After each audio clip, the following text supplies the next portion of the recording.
Maybe I'm wanting to go back to a simpler time in life, crawl back into the womb. Maybe I'm envious of children.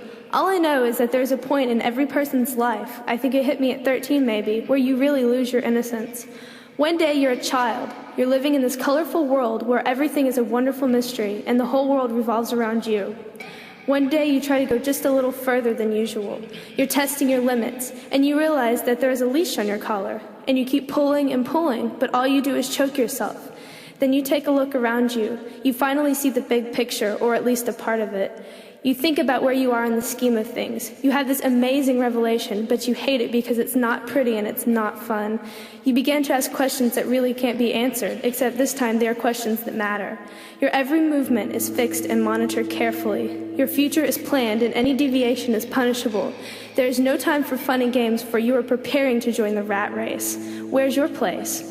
And then there is this matter with the leash that you are now aware of. You see who is at the end of it. They are your parents and teachers.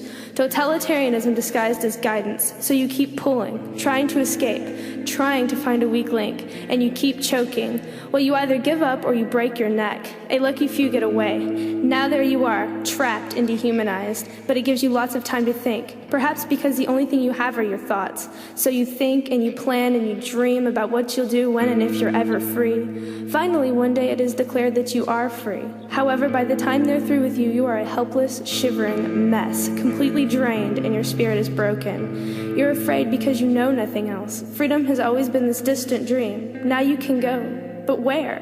So there you remain. Or maybe you carefully step away. Slowly now, steady, like a baby fawn taking her first steps. And you look back to see that your parents and teachers weren't holding the leash after all. They were merely on the other end of it with their own collars. You feel sorry for them. But what a revelation. You're free, wild as a deer. But wait, you can only go so far. There's a big fence blocking your way. It's 20 miles high and it's guarded by police, the government, your boss, and the army.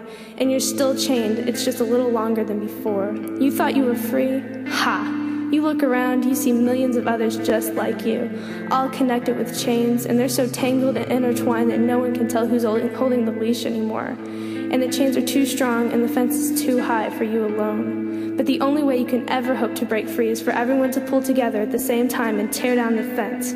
But everyone is pulling in different directions, trying to achieve their own ends. And half of them don't even realize that they're chained because they never even tried to leave.